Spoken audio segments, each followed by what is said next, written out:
ಇವತ್ತು ಗೋಪಾಲ್ ಭಂಡಾರಿ ಅವರ 75ನೆಯ ಹುಟ್ಟುಹಬ್ಬ ಭಾಳ ಒಂದು ವಿಶೇಷವಾದ ದಿನ ಅಂತ ಹೇಳಲಿಕ್ಕೆ ನಾನು ಸಂತೋಷ ಪಡ್ತೇನೆ. ಆದರೆ ಕಾಲ ಹೇಗಿರ್ತ ಅಂತ ಯಾರಿಗೂ ಗೊತ್ತಿಲ್ಲ. ಇವತ್ತು ನಮ್ಮ ಜೊತೆಗೆ ಅವರಿಲ್ಲ. ಮೊನ್ನೆ 4 ತಾರೀಕಿಗೆ ಅವರ ಪುಣ್ಯ ಸ್ಮರಣೆಯ ಕೆಲಸವನ್ನು ನಾವು ಕಾರ್ಕಳದಲ್ಲಿ ಮೊನ್ನೆ ಎಲ್ಲರೂ ಸೇರಿಕೊಂಡು ಒಂದು ಆಚರಿಸಿದೆವು.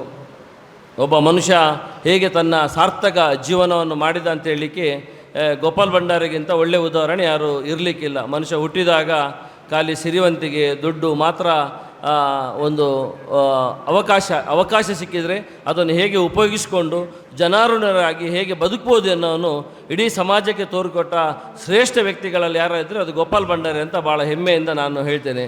ಖಂಡಿತ ಬಂಧುಗಳೇ, ಅಂಥ ಒಂದು ಶ್ರೇಷ್ಠ ಜೀವನವನ್ನು ಮಾಡಿದವರು ಗೋಪಾಲ್ ಭಂಡಾರಿ ಅವರು.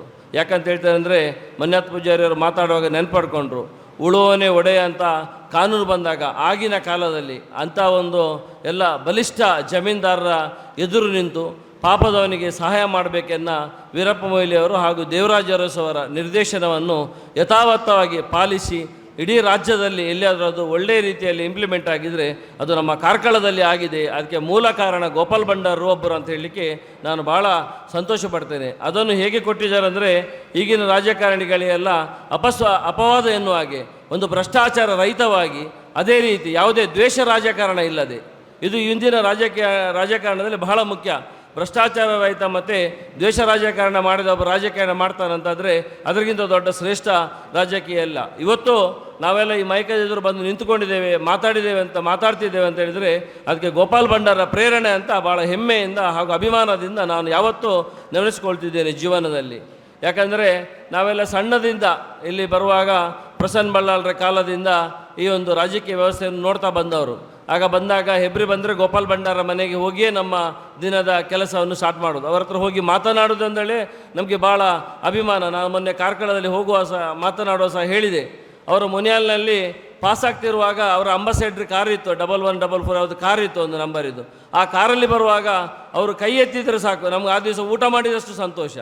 ಮತ್ತು ಮುನಿಯಾಲಲ್ಲಿ ಹೆಚ್ಚಿಗೆಯಾಗಿ ನಿಂತು ಮಾತನಾಡಿ ಹೋಗುವ ಒಂದು ಅವರ ಪದ್ಧತಿಯನ್ನು ಇಟ್ಕೊಂಡಿದ್ದರು. ಯಾಕಂದರೆ ಇಡೀ ಮುನಿಯಾಲ್ನಲ್ಲಿ ಅವ್ರದ್ದು ದೊಡ್ಡಮ್ಮನ ಮನೆ ಇತ್ತು, ನಮ್ಮ ಕುಟ್ಟಿ ಭಂಡಾರಿಯವರ ಮನೆ ಇತ್ತು. ಆ ಮನೆಗೆ ಬರುವುದಿರ್ಬೋದು ಅಥವಾ ಮುನಿಯಾಲು ಮತ್ತು ಅವರಿಗೊಂದು ನಿಕಟವಾದ ಸಂಪರ್ಕ ಇದ್ದಿತ್ತು. ಅದರಿಂದ ಎಲ್ಲ ಅವರ ಒಳ್ಳೆತನವನ್ನು ಇವತ್ತು ನಾವು ಕೇವಲ ಎಣಿಸಬೇಕು.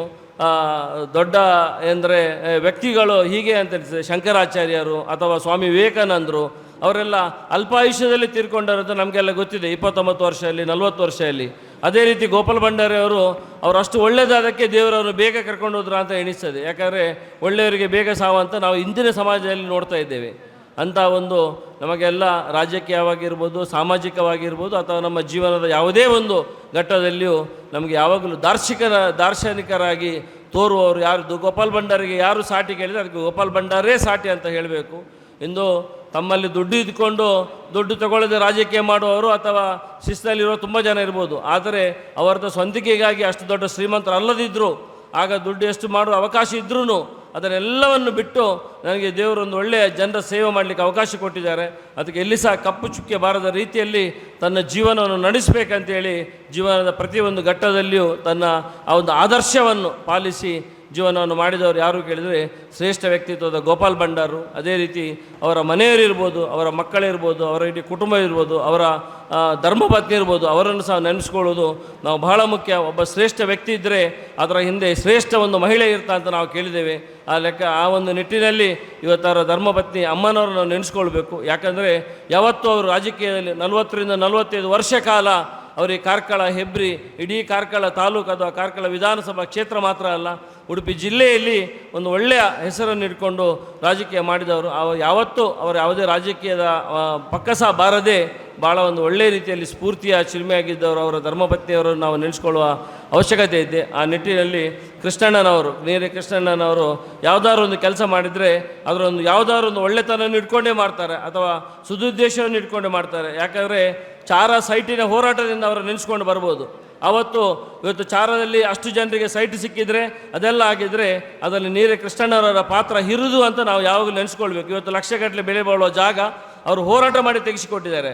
ಅದೇ ರೀತಿ ಗೋಪಾಲ್ ಭಂಡಾರು ನಮ್ಮಿಂದ ದೂರ ಆದಾಗ ಅದಕ್ಕೆ ಒಂದು ವೇದಿಕೆ ರಚಿಸಬೇಕು, ಇಲ್ಲೊಂದು ಅವರ ಪುತ್ಥಳಿಯ ನಿರ್ಮಾಣ ಮಾಡಬೇಕು, ಅದು ಯಾವತ್ತೂ ನಾವು ನೆನಪಿಸ್ಕೊಳ್ಳುವ ಸೊತ್ತಾಗಿರಬೇಕು ಅಂತೇಳಿ ಉದ್ದೇಶ ಇಟ್ಕೊಂಡು ಒಳ್ಳೆಯ ರೀತಿಯಲ್ಲಿ ಒಂದು ವೇದಿಕೆಯನ್ನು ಎಲ್ಲ ಹೆಬ್ರಿಯ ಈ ಭಾಗದ ಜನರನ್ನು ಸೇರಿಸಿಕೊಂಡು ಮಾಡಿದ್ದಾರೆ. ಅದನ್ನು ಇವತ್ತು ಅದರ ಭಾಗವಾಗಿ ಇವರ ಹುಟ್ಟುಹಬ್ಬವನ್ನು ಅವರ ನೇತೃತ್ವದಲ್ಲಿ ಭಾಳ ಉತ್ತಮ ರೀತಿಯಲ್ಲಿ ಮಾಡಿದ್ದಾರೆ. ಮುಂದೆ ಸಹ ಇದನ್ನು ನಾವು ಇದೇ ರೀತಿಯಲ್ಲಿ ಒಳ್ಳೆಯ ರೀತಿಯಲ್ಲಿ ಸಮಾಜದಲ್ಲಿ ಒಳ್ಳೆಯ ಸೇವೆ ಮಾಡಿದ ಶ್ರೇಷ್ಠ ಈಶ್ವರ ಮಲ್ಪೆಯವರು, ಅವರು ಚಾರದವರವರ ಅವರ ಮಡದಿಯ ಊರದ್ದು ನಂಗೆ ಗೊತ್ತಿರಲಿಲ್ಲ, ಬಟ್ ಒಬ್ಬ ಶ್ರೇಷ್ಠ ವ್ಯಕ್ತಿ. ಯಾಕಂದರೆ ಎಷ್ಟೋ ಜನರ ಜೀವ ಉಳಿಸುವ ಕೆಲಸವನ್ನು ಈಶ್ವರ್ ಮಲ್ಪೆಯವರು ನಾವು ದಿನನಿತ್ಯ ಪೇಪರ್ ನೋಡ್ತೀವಿ, ಅಂಥ ಕೆಲಸ ಮಾಡ್ತಾರೆ. ಅದೇ ನಾಗರಾಜಣ್ಣ ಇರ್ಬೋದು ಅಥವಾ ಡಾಕ್ಟರ್ಸ್ ಇರ್ಬೋದು, ತುಂಬ ಯಶೋದಕ್ಕ ಇರ್ಬೋದು, ತುಂಬ ಜನರನ್ನು ಒಂದು ಗೌರವಿಸ ಒಳ್ಳೆಯ ಕೆಲಸವನ್ನು ಮಾಡಿದ್ದೇವೆ. ಮುಂದೆ ಸಹ ನಾವೆಲ್ಲರೂ ಸೇರಿಕೊಂಡು ಇಂಥ ಒಳ್ಳೆಯ ಕಾರ್ಯಕ್ರಮವನ್ನು ಮಾಡ್ತಾ ಗೋಪಾಲ್ ಭಂಡಾರಿಗೆ ನಾವು ಯಾವ ರೀತಿ ಹುಟ್ಟುಹಬ್ಬವನ್ನು ಆಚರಿಸುವುದಂದರೆ ಅವರು ಏನು ಆದರ್ಶ ಕೊಟ್ಟಿದ್ದಾರೆ ಅದನ್ನು ನಾವು ಎಷ್ಟು ಕಾಯ ವಾಚ ಮನಸ್ಸ ನಮ್ಮ ಜೀವನದಲ್ಲಿ ಪಾಲಿಸ್ತೇವೆ, ಅದೇ ಅವರಿಗೆ ಹುಟ್ಟುಹಬ್ಬಕ್ಕೆ ಸಲ್ಲಿಸುವ ನಮ್ಮ ದೊಡ್ಡ ಹಾರೈಕೆ ಅಥವಾ ಅವರಿಂದ ಪಡೆಯುವ ಒಂದು ಆಶೀರ್ವಾದ ಅಂತ ನಾನು ಎಣಿಸುತ್ತಾ, ಈಗಾಗಲೇ ಸಮಯ ಮೀರಿದೆ. ಅದರಿಂದ ಈ ಕಾರ್ಯಕ್ರಮದಲ್ಲಿ ಆಯೋಜಿಸಲು ಸಹಕರಿಸಿದ ಎಲ್ರಿಗೂ ಹಾಗೂ ಇವತ್ತು ಬಂದ ಇಲ್ಲಿ ಎಲ್ರಿಗೂ ದೇವರು ಒಳ್ಳೇದು ಮಾಡಲಿ ಅಂತೇಳಿ ನನ್ನ ಮಾತನ್ನು ನಿಲ್ಲಿಸ್ತೇನೆ. ಜೈ ಹಿಂದ್.